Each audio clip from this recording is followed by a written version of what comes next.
Sus manos, agrietadas por el trabajo y el frío del amanecer, se hundían en la basura de otros.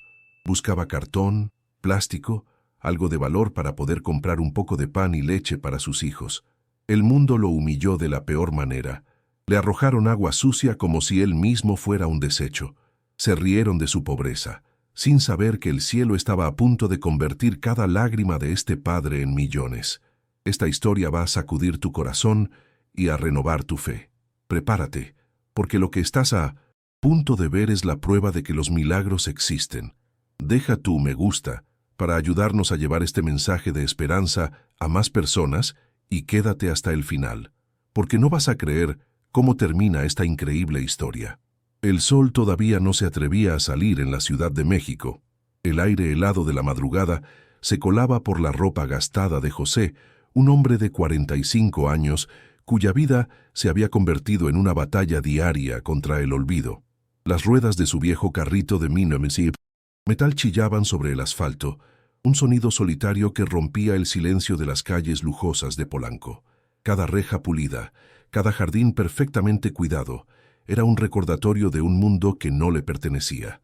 Sus manos, marcadas por el cemento de su antigua vida como albañil, ahora estaban cubiertas de callos nuevos, los callos de hurgar en los desechos de los ricos. Un accidente le había robado su oficio, pero no su voluntad. Ahora era un pepenador, un buscador de tesoros, como se decía a sí mismo para no perder la fe. Buscaba cartón, botellas de plástico, cualquier cosa que pudiera convertirse en unas monedas para llevar comida a casa. Mientras empujaba el carrito, el dolor en su espalda era un compañero constante. Pero había un dolor más profundo, el recuerdo de su esposa, Elena.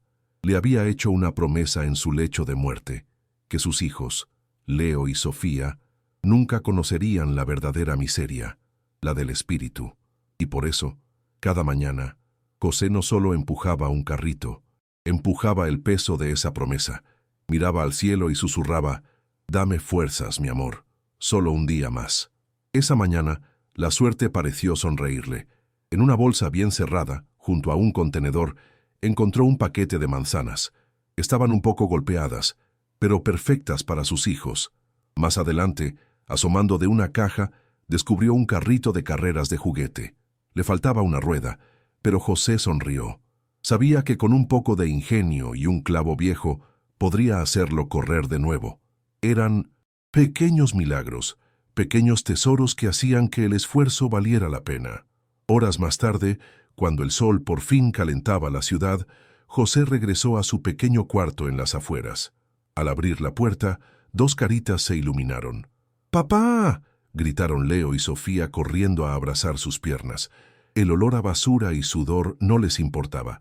Era el olor de su padre, el olor de casa. José se arrodilló, ocultando el cansancio detrás de la sonrisa más grande que pudo encontrar.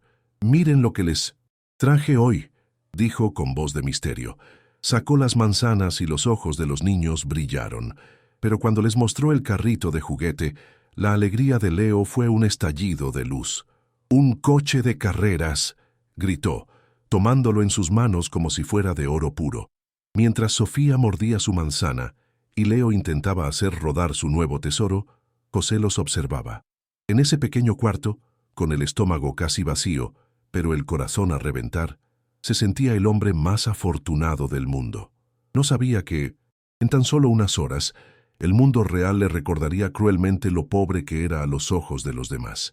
Después de dejar los tesoros en casa y el corazón lleno con la risa de sus hijos, José volvió a las calles. La tarde era prometedora. Había encontrado una pila de cajas de cartón limpias y bien dobladas afuera de una tienda de muebles. Era una buena paga asegurada. Significaba tal vez un poco de pollo para la cena, un lujo que no se permitían casi nunca. El carrito ya pesaba, un peso que se sentía como una bendición. Fue entonces, al pasar frente a una mansión con un jardín que parecía un campo de golf en miniatura, que su suerte cambió. Apoyadas contra el muro de la casa, había más cajas. José se acercó con cuidado, sin querer molestar. Eran de una televisión nueva, grandes y resistentes. Valían mucho. Mientras las recogía con gratitud, la puerta de la mansión se abrió de golpe. Un hombre alto, vestido con ropa deportiva que costaba más que todo lo que José poseía, salió con el rostro encendido en furia. «¿Qué crees que estás haciendo, ladrón?», gritó el hombre. Su voz, áspera y llena de desprecio, cortó el aire. José se sobresaltó, casi soltando el cartón. «No, señor, disculpe. Yo solo recojo el cartón que la gente ya no quiere», intentó explicar con voz temblorosa, encogiéndose bajo la mirada de odio del hombre. «¿Que ya no quiero? Esa es mi propiedad. Gente como tú es una plaga, buscando qué robar», continuó el hombre, cada palabra un golpe. Algunos vecinos, atraídos por los gritos, comenzaron a asomarse por sus ventanas, convirtiendo la vergüenza de José en un espectáculo público. Él solo quería desaparecer, hundirse en el asfalto. «Se lo juro, señor, yo no soy un ladrón, soy un padre de familia», susurró José, más para sí mismo que para el hombre. Pero su súplica fue inútil.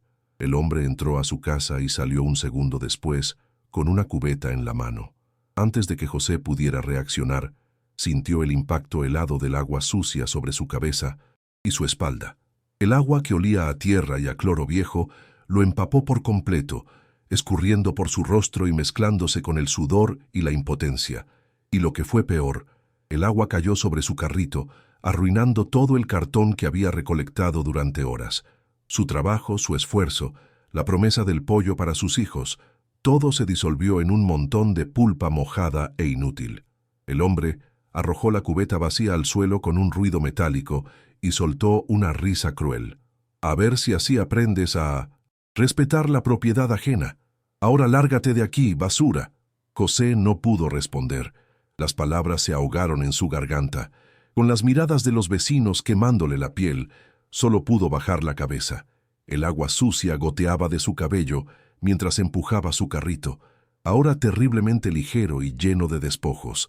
Cada paso era un esfuerzo, cada chillido de las ruedas sonaba como una burla. Allí, caminando sin rumbo, empapado en humillación y con el corazón hecho pedazos, José sintió que ya no le quedaban fuerzas.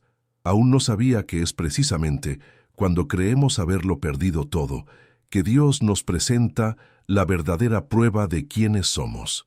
José caminó sin rumbo, con el frío de la humillación calándole más hondo que el agua sucia. Se sentía vacío. El hambre en su estómago era un nudo apretado, pero el hambre en su alma era peor. Se sentía un fracasado. Le había fallado a sus hijos. Le había fallado a la memoria de Elena.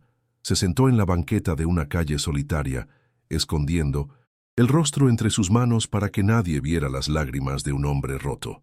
Fue en ese momento de total desesperanza que un olor familiar lo sacó de su miseria. El olor a pan dulce, a azúcar y canela. Levantó la vista y a unos metros, junto a unos botes de basura, vio una caja blanca impecable. Era el logo de una de las pastelerías más caras de la ciudad. Su corazón dio un vuelco. Se levantó, casi sin atreverse a tener esperanza, y se acercó. La caja estaba cerrada, casi intacta. Con manos temblorosas la abrió. Dentro había una docena de conchas, cuernitos y orejas perfectamente acomodados. Alguien debió haberlos comprado y olvidado. O quizás era una señal, un regalo del cielo justo cuando más lo necesitaba. Pensó en Leo y Sofía, en sus caritas iluminándose al ver aquel festín inesperado. Sería el mejor de los consuelos después de un día terrible. Abrazó la caja contra su pecho como si fuera el tesoro más grande del mundo y comenzó a caminar de regreso a casa, con un paso un poco más ligero. Por primera vez en horas, una pequeña sonrisa se dibujó en su rostro. Dios no lo había abandonado del todo, pero al doblar una esquina, la vio. Acurrucada en un portal, una anciana temblaba bajo una manta tan delgada que parecía de papel. Su piel era un mapa de arrugas y necesidad, y sus ojos estaban perdidos en un punto lejano. A su lado no había nada, ni una moneda, ni un pedazo de pan, solo un vacío que dolía mirar. José se detuvo en seco. El peso de la caja en sus brazos de repente se sintió distinto. Miró el pan y pensó en sus hijos. Luego miró a la anciana y pensó en su propia madre, en la fragilidad de la vida.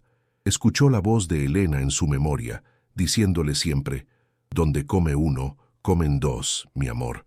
La bendición que se comparte se multiplica. Su lucha interna duró solo un instante. Sabía lo que tenía que hacer. Se acercó a la mujer en silencio. Ella ni siquiera lo notó al principio. Con una delicadeza que contrastaba con sus manos ásperas, José se arrodilló y puso la caja de pan sobre sus piernas. La anciana parpadeó, confundida. Sus ojos se fijaron en la caja y luego en el rostro de José. «Para usted, madrecita», dijo él con una voz suave. «Dios me la mandó para usted. Que tenga buena noche». Sin esperar una respuesta, sin buscar un agradecimiento, José se dio la vuelta y siguió su camino, con las manos y el estómago vacíos, pero con una extraña paz instalada en su pecho. Él no lo sabía, pero ese simple gesto de bondad, nacido en medio de su propio dolor, acababa de encender una luz tan potente que sería vista desde muy lejos. Alguien, desde el otro lado de la calle, lo había visto todo. Del otro lado de la calle, sentado en una banca con una libreta sobre las piernas y un café barato en la mano, estaba Santiago. A sus 24 años, todavía cargaba con el idealismo de la escuela de periodismo, una carga que se sentía cada vez más pesada en la redacción de un periódico digital, donde sus días se iban en escribir notas sobre farándula y memes virales. Había salido esa tarde con la vaga esperanza de encontrar una historia real, un retrato de la desigualdad que se respira en la ciudad, y entonces la historia le estalló en la cara. Escuchó los gritos y, por instinto, levantó su celular y comenzó a grabar. La pantalla de su teléfono se convirtió en un pequeño escenario donde se representaba la obra más vieja y cruel del mundo, el poderoso aplastando al débil. Grabó el rostro despectivo del hombre rico, las súplicas temblorosas de José, y el arco infame que dibujó el agua sucia al caer. Un nudo de rabia se formó en la garganta de Santiago. Se sintió impotente, cómplice por el simple hecho de no hacer nada más que mirar a través de una pantalla. Vio a José alejarse, una figura encorvada por el peso de una humillación que no merecía. Por un impulso que no pudo explicar, Santiago se levantó y comenzó a seguirlo, manteniendo una distancia prudente. No quería invadir su dolor, pero algo le decía que la historia aún no terminaba. Vio a José sentarse en la banqueta, derrotado. Vio cómo descubría la caja de la pastelería y sintió una pequeña punzada de alegría por él. Al menos eso, pensó Santiago, al menos un poco de suerte después de tanta crueldad. Siguió grabando, pensando que el final de su pequeña historia sería ese, un hombre pobre encontrando un poco de consuelo en el desecho de otros. Pero entonces fue testigo de lo increíble. Vio cómo José se detuvo frente a la anciana. Vio la breve pausa, la decisión silenciosa. A través del zoom de su cámara, vio con una claridad asombrosa cómo aquel hombre, que no tenía nada, que acababa de ser tratado como basura, le entregaba su único golpe de suerte a alguien que, a sus ojos, lo necesitaba más. Santiago dejó de respirar por un segundo. Lo que estaba viendo no tenía lógica. Iba en contra de todo instinto de supervivencia. No era una historia sobre la desigualdad. Era una historia sobre la gracia, sobre una dignidad tan inmensa que no cabía en la pantalla de su celular. Grabó a José alejarse, con la espalda mojada pero ahora increíblemente recta, como la de un rey. Bajó el teléfono, con el corazón latiéndole con una fuerza desconocida. La rabia que había sentido se había transformado en una profunda conmoción. Ya no era un periodista buscando una nota. Tenía en sus manos el testimonio de la peor y la mejor cara del ser humano, y sintió, con una certeza que nunca había experimentado, que el mundo tenía que ver lo que él acababa de ver. Santiago no fue a la redacción, ni siquiera respondió los mensajes de su jefe preguntando por la nota del día. Fue directo a su pequeño departamento, un cuarto que olía a café y a sueños frustrados. Se sentó frente a su vieja computadora y conectó el celular. Sentía una urgencia eléctrica, la sensación de que cada minuto que pasaba era una injusticia que se prolongaba. Vio el video una y otra vez. La crueldad del hombre rico le revolvía el estómago, pero la imagen de José, arrodillándose para darle el pan a la anciana, le encogía el corazón. Editó los dos clips de la forma más sencilla posible. Primero, la humillación. Segundo, La gracia. No necesitaba música dramática ni efectos. La verdad era lo suficientemente poderosa. Ahora solo faltaba el texto, las palabras correctas. No quería sonar pretencioso ni cursi. Quería que la gente sintiera la misma mezcla de rabia y asombro que él había sentido. Después de varios intentos, escribió un título simple y directo. Lo humillaron por ser pobre, pero él nos dio a todos una lección de riqueza. Esto pasó hoy en la Ciudad de México. Con un nudo en la garganta, lo subió a todas sus redes sociales. Durante los primeros minutos, solo hubo silencio. El video flotaba en el vasto océano del Internet, una botella con un mensaje esperando ser encontrada. Santiago se sirvió un vaso de agua, con las manos aún temblorosas. ¿Y si a nadie le importaba? ¿Y si su gesto se perdía entre millones de videos de gatos y bailes? Entonces llegó la primera notificación, un me gusta, luego un comentario, ¡qué coraje! Y otro, Dios bendiga a ese señor. De repente, su teléfono empezó a vibrar sin control. Decenas de notificaciones se convirtieron en cientos y los cientos en miles. La gente no solo reaccionaba, compartía el video con una velocidad impresionante. «Tenemos que encontrar a este héroe», decía un comentario. «¿Alguien sabe quién es el millonario prepotente?», preguntaba otro. Mientras tanto, a kilómetros de distancia, José llegaba a casa con las manos vacías y el alma en el suelo. Tuvo que mirar a sus hijos a los ojos y decirles que el pollo tendría que esperar. Les preparó lo poco que tenía, un plato de frijoles, y les inventó un cuento sobre un rey valiente que lo compartía todo. Los arropó en su cama, dándoles un beso en la frente, sintiendo el peso de su propia mentira. Estaba tan lejos de ser un rey. Se quedó despierto mucho tiempo, mirando el techo, pidiéndole a Dios una señal, una pequeña muestra de que no lo había olvidado. No tenía idea de que, en ese preciso instante, su rostro se estaba convirtiendo en un símbolo de esperanza para millones. El video ya no le pertenecía a Santiago. Había sido adoptado por la gente. Lo compartían artistas famosos, periodistas reconocidos, políticos. Se convirtió en la noticia principal de los portales de Internet. Mientras José dormía, abrazado a sus hijos para darse calor, una pregunta viajaba a la velocidad de la luz por todo México. ¿Quién es este hombre y cómo podemos ayudarlo? La semilla del milagro acababa de germinar. A la mañana siguiente, el video no era una noticia, era un fenómeno. Los noticieros matutinos hablaban de él, debatiendo sobre la empatía y la indiferencia en la sociedad moderna. Santiago, abrumado por miles de mensajes, hizo un nuevo video, esta vez mostrando su propio rostro. Gracias a todos por su increíble respuesta. Ahora, ayúdenme a encontrarlo. Se lo debemos. No tardó mucho. Una mujer, dueña de una pequeña tienda de abarrotes en el barrio de José, lo reconoció. «Es don José», escribió, «un hombre bueno que la ha pasado muy mal. Siempre compra un dulce para sus niños, aunque solo le alcance para eso». Proporcionó la dirección, y una oleada de esperanza se canalizó hacia ese punto exacto del mapa. Mientras tanto, José se preparaba para otro día de lucha. Aún sentía el eco de la humillación, pero la necesidad de sus hijos era más fuerte que su vergüenza. Estaba a punto de salir con su carrito vacío cuando escuchó que tocaban a su puerta. No era el toque habitual de un vecino. Era firme, respetuoso. Con desconfianza, abrió la puerta.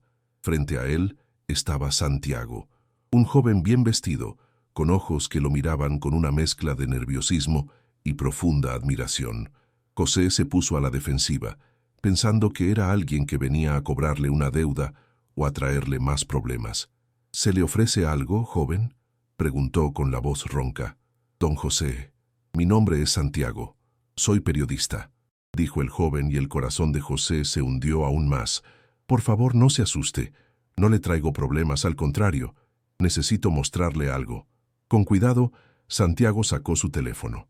«Ayer yo lo vi todo y grabé esto». Le mostró el video. José vio su propia humillación y apartó la vista, el rostro encendido de vergüenza. «¿Por qué me enseña esto?», susurró. «Tranquilo, por favor, vea la segunda parte», insistió Santiago. José vio su propio gesto, entregándole el pan a la anciana. Luego, Santiago le mostró los comentarios, los miles de mensajes de apoyo. José no entendía. ¿Qué es esto? ¿Por qué la gente? La gente vio su corazón, don José, explicó Santiago con la voz entrecortada por la emoción. Creé una página para juntar algo de ayuda para usted y su familia. Giró el teléfono y le mostró la página de donaciones. El número en la pantalla no tenía sentido para José. Era una cifra astronómica, con comas y ceros que su mente no podía procesar. Y seguía subiendo. 100.000 pesos se convirtieron en 200, luego en 500, luego en 1.000.000. José miró la pantalla, luego a Santiago y luego a sus hijos, que se asomaban curiosos desde detrás de sus piernas. El hombre fuerte que había soportado la humillación sin derramar una lágrima, se derrumbó. Se cubrió el rostro con las manos y comenzó a llorar, pero no era el llanto amargo de la tristeza, sino el llanto liberador de quien ha cargado un peso demasiado grande por demasiado tiempo. Sus hijos, al verlo, llorar, lo abrazaron con fuerza. «Pero, ¿por qué? Yo no hice nada especial», dijo entre sollozos, expresando la incredulidad de su alma humilde. «Usted nos recordó como ser humanos, don José, y eso, al parecer, vale más que todo el dinero del mundo», respondió Santiago. Frente a esa pantalla que seguía sumando ceros, José no pensó en una casa nueva o en ropa de marca. Su mente, forjada en la carencia y en la fe, solo podía pensar en una promesa, en un rostro arrugado por el frío. Sabía, con una claridad absoluta, cuál sería el primer destino de esa increíble bendición. La primera noche, José y sus hijos no durmieron en su pequeño cuarto. Santiago les consiguió una habitación de hotel sencilla pero limpia, y por primera vez en años, cenaron lo que quisieron. Un pollo rostizado entero con papas, arroz y refrescos.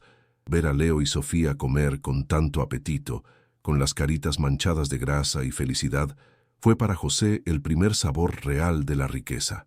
Al día siguiente, les compró zapatos nuevos y ropa que no estuviera remendada, pequeños lujos que se sentían como milagros, pero en medio de esa alegría nueva y abrumadora, el corazón de José estaba inquieto.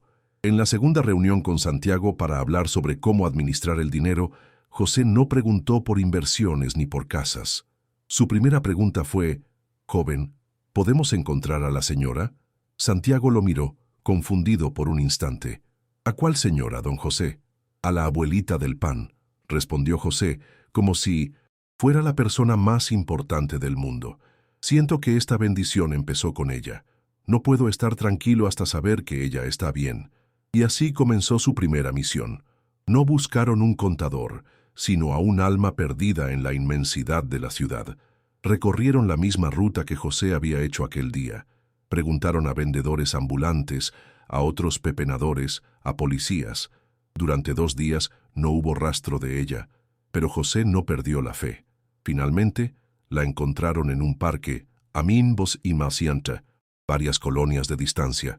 Estaba más delgada, más frágil, temblando a pesar del sol. Al principio no lo reconoció. Sus ojos nublados por la necesidad y la edad miraban a José y a Santiago con desconfianza. José se arrodilló frente a ella, tal como lo había hecho antes. «Madrecita, soy yo, el hombre que le dio el pan el otro día».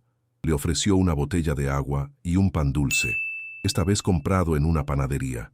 La mujer tomó el pan y sus manos temblaban tanto que casi lo deja caer. «No sé. Va a quedar aquí ni una noche más», le dijo José con una firmeza llena de cariño. Con la ayuda de Santiago, encontraron una casa de retiro, un lugar limpio, cálido y lleno de gente amable que la recibió con los brazos abiertos. La última imagen que José tuvo de ella fue la de una mujer sentada en una cama limpia, con una taza de chocolate caliente en las manos y lágrimas de gratitud rodando por sus mejillas arrugadas. Había saldado su deuda con el cielo. Su segundo acto fue igual de revelador. Llevó a Santiago a un lote de autos usados. El periodista pensó que elegiría un coche familiar, algo cómodo y seguro, pero José caminó directamente hacia la sección de vehículos de trabajo. Se detuvo frente a una camioneta de carga, un modelo viejo pero resistente. La revisó con sus manos de exalbañil, golpeando los neumáticos, sintiendo la fuerza del motor. «Esta es la buena», dijo con una sonrisa. Santiago no entendía.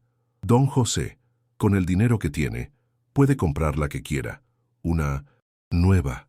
José negó con la cabeza. Esta no es para mí, joven, es para el trabajo, para que mis compañeros y yo ya no tengamos que rompernos la espalda empujando carritos. Con esto podemos recoger más, ganar más, todos juntos. La camioneta no era solo un vehículo, era una declaración. José había usado el dinero para curar una herida del pasado y para forjar una herramienta para el futuro. Pero su visión iba mucho más allá de una sola camioneta. En su corazón acababa de poner la primera piedra de un sueño mucho más grande. La noticia de la camioneta se regó por la comunidad de pepenadores como pólvora. Al principio, algunos lo vieron con envidia, otros con desconfianza.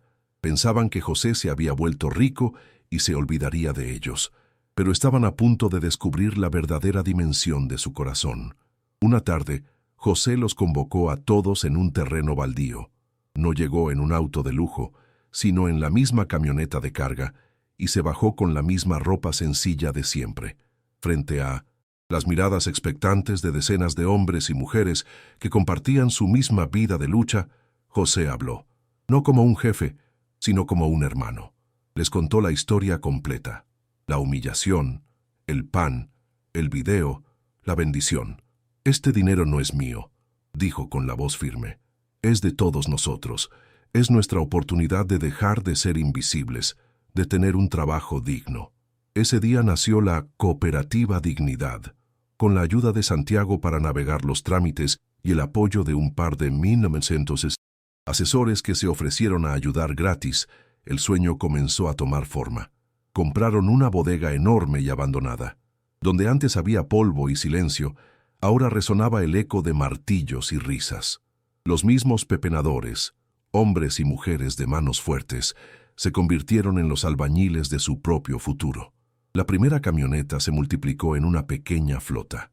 Compraron maquinaria para compactar el cartón y procesar el plástico, permitiéndoles vender directamente a las grandes empresas y eliminar a los intermediarios que por años se habían quedado con sus ganancias. Todos recibieron uniformes limpios y equipo de seguridad. Ya no eran recolectores solitarios, eran un equipo. Pero el cambio más profundo no estaba en la maquinaria, sino en las personas. Dentro de la bodega construyeron un comedor que todos los días ofrecía una comida caliente y nutritiva. Para muchos, era la única comida completa del día, y en una esquina del almacén pintaron un mural de colores vivos y levantaron un pequeño salón. Era la guardería Los Tesoros, donde los hijos de los trabajadores podían aprender y jugar en un lugar seguro, en lugar de acompañar a sus padres en los peligros de la calle. Madres que antes cargaban a sus bebés en la espalda mientras hurgaban en la basura, ahora podían trabajar con la tranquilidad de saber que sus hijos estaban siendo cuidados, alimentados y educados. Hombres que vivían al día, ahora tenían un salario fijo, seguro social y por primera vez la capacidad de soñar con un futuro para sus familias. La Cooperativa Dignidad se convirtió en un modelo a seguir. Otros periodistas vinieron, esta vez no para reportar una historia de pobreza, sino una de éxito y transformación. José, el hombre que el mundo había despreciado, ahora recibía premios y reconocimientos, pero él seguía siendo él mismo, trabajando codo a codo con su gente, con las manos todavía sucias de trabajo, pero el alma más limpia que nunca. Había logrado lo impensable, había multiplicado los panes. Una donación anónima se había transformado en cientos de empleos dignos, y un solo acto de bondad se había convertido en un motor de cambio imparable.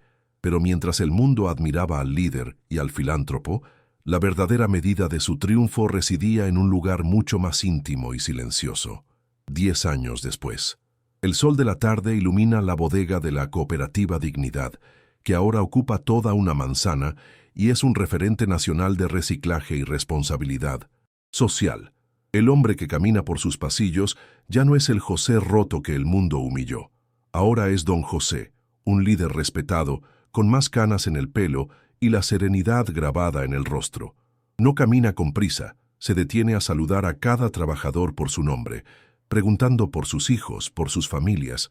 Conoce cada historia, porque en el fondo sigue siendo una de ellas. No tiene una oficina de lujo. Su escritorio está en una esquina del almacén, siempre a la vista, siempre accesible. El área de la guardería, que ahora es una pequeña escuela. Un joven alto y de sonrisa fácil le enseña a un niño a escribir su nombre. Es Leo, que con 18 años está a punto de entrar a la universidad para ser ingeniero y mejorar la maquinaria de la cooperativa. A su lado, Sofía, una adolescente de 16, lee un cuento a un grupo de pequeños. Ambos pasaban sus tardes allí, devolviendo la bendición que habían recibido. José no se mudó a Polanco ni a ningún otro barrio de lujo. Construyó una casa digna pero sencilla, en la misma colonia que lo vio caer y levantarse. Una casa que siempre tenía las puertas abiertas y un plato de comida para quien lo necesitara. Demostró con su vida que la riqueza no tenía por qué cambiar a una persona, solo revelaba lo que ya había en su corazón. A veces, por la noche, cuando el silencio por fin llegaba, don José se sentaba en su patio y miraba una vieja foto de Elena, un poco gastada por el tiempo, y en voz baja le contaba todo. Le contaba cómo había cumplido su promesa. Le decía que sus hijos eran buenos y nobles, y que el amor que ella había sembrado había dado la cosecha más increíble de todas. Su historia se convirtió en una leyenda, un recordatorio de que los milagros no siempre llegan como un rayo desde el cielo, sino que a veces se esconden en un acto de bondad, en la decisión de un hombre de compartir el único pan que tiene. El dinero no fue el milagro. El dinero fue solo la consecuencia. El verdadero milagro había ocurrido mucho antes, en el corazón de un padre que en su momento más oscuro eligió la fe por encima del egoísmo. Don José nunca olvidó el frío de aquella mañana, ni el peso de la humillación, pero ya no recordaba esas cosas con dolor, sino con gratitud, porque entendió que a veces Dios nos pone de rodillas para que recordemos la importancia de ayudar a otros a levantarse. Si esta historia tocó tu corazón, muestra tu apoyo dejando un me gusta y compartiendo este video con alguien que necesite esperanza. Suscríbete al canal y activa las notificaciones para más historias que prueban que la fe y el amor pueden cambiar el mundo. Gracias por vernos y hasta la próxima.